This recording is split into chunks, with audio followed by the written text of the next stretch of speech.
Hello and welcome. You're watching Into Vietnam, the daily news, only here on VITV channel, and following are the headlines. The EuroCham says European investors urge Vietnam to enhance investment environment. The country Purchasing Manager Index or PMI declines in February. And the IDB continues supporting trade activities in Vietnam.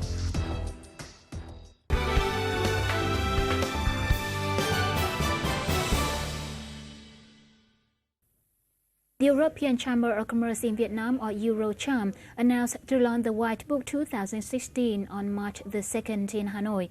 The edition this year was born in a different context and has focused on three areas of taxation, transportation, and infrastructure. VITV reporter has a talk with Ms. Nicola Connolly, Chairwoman of the EuroCham in Vietnam.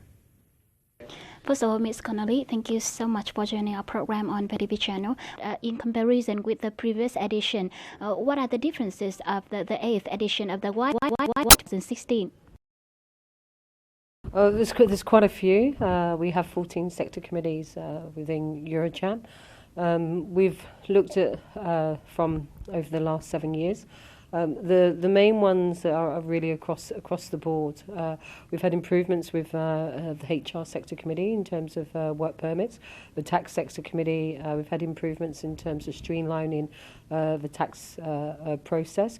Some improvements in pharma, but they're a little bit slower to implement.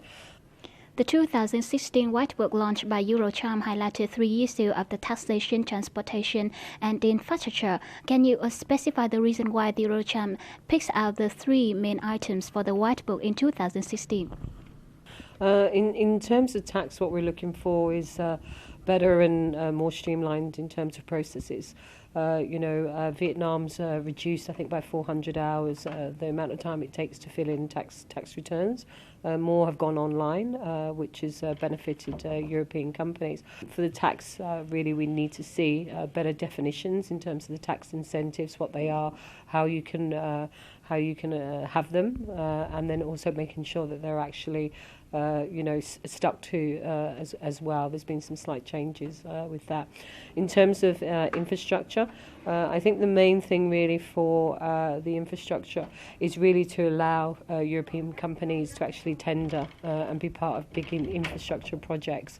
It's not so clear the tender process, what we can be involved in, and how to bid competitively. Transportation, this could cover selling motorbikes and cars in Vietnam. Obviously, there's high tax to import cars. So that would be something that we, the Mobility Sector Committee, are looking at. But also, if you look at supply chain, ports as well, we want to have better transportation, better supply chain management within Vietnam. That's something that's lacking a little bit at the moment. Most companies and supply chain is focused more in Hanoi and Ho Chi Minh City. The Whitebook this year is launched just 1 year after the Vietnam-EU Free Trade Agreement was officially concluded and signed in 2015. So what are the European Union business expectations toward the trade and economic relation between the two countries in 2016 and in the coming years? It's not just about European businesses and how we can benefit, but it's also how Vietnamese businesses can benefit to do business in Europe. Europe, 500 million people, it's a huge consumer market for Vietnamese companies. So what we're going to do is with the VCCI is we've re-signed the Vietnam EU business agreement. So we're going to work with the VCCI in actually doing training and seminars and newsletters so that Vietnamese companies can understand what the FTA is about and also how they can benefit.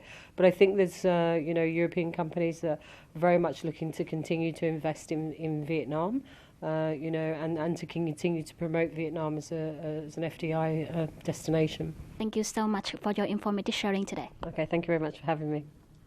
The Purchasing Manager Index or PMI of Vietnam dipped to 50.3 in February, down from 51.5 in January, but remained about the 50 no change mark, according to a Nikkei report released early this month.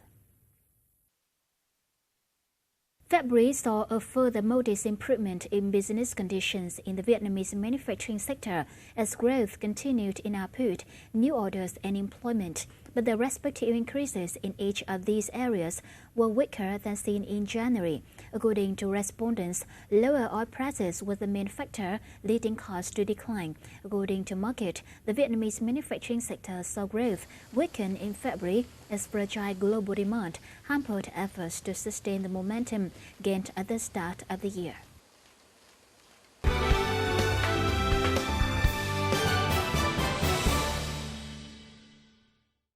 The Asian Development Bank, or ADB, will provide two commercial banks, namely the Ho Chi Minh City Development Joint Stock Bank, or HD Bank, and the Saigon Hanoi Commercial Joint Stock Bank, HSB, with guarantees of up to $100 million a year to support trade activities in this country.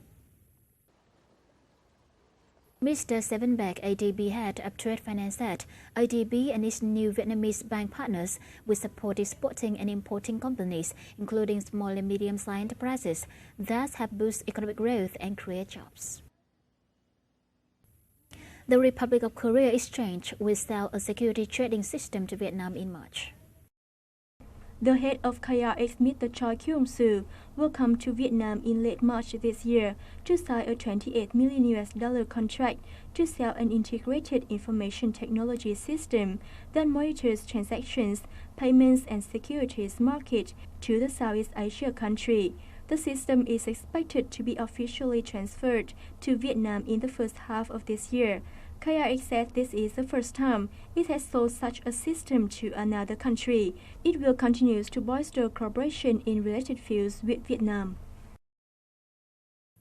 The Korean Trade Investment Promotion Agency, or KOTRA, inaugurated the Korea-Vietnam FTA Support Center in Hanoi on March the 2nd in an effort to help companies from both sides take full advantages of bilateral free trade agreement.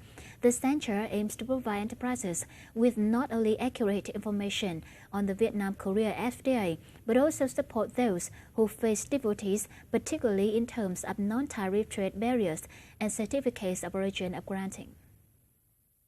The Vietnam-Russia joint venture Vietso-Petro will export an additional 23 oil wells and make upgrade to 9 others as part of their efforts to ensure safe exploiting activities and fulfill its set plan. Vietso-Petro is striving to pump up over 24.4 million tons of crude oil by 2020. The company expects to bring ashore 5 million tons in 2016, exploiting a further 100,000 tons this year. Revenue from oil is forecast to stand at $11.6 billion by 2020. However, Vietso-Petro is asking for Vietnam National Oil and Gas Group's support to assure sufficient funds for production due to financial imbalances spurred by a steep fall in oil prices.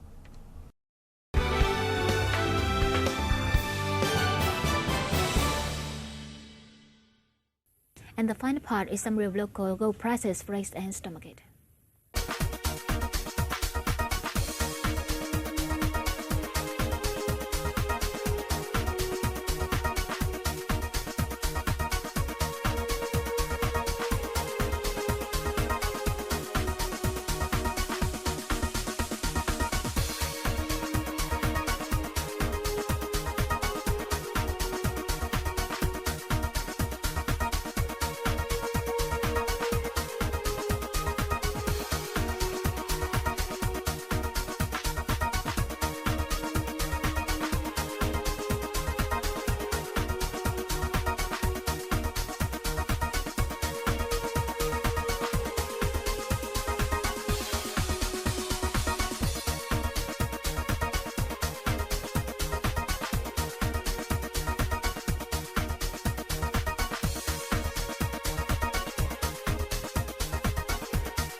Well, that's the end of the series. Thank you so much for watching. You can also follow us on our website at www.vitv.vn or update on our Facebook or VITV channel. Goodbye and see you later.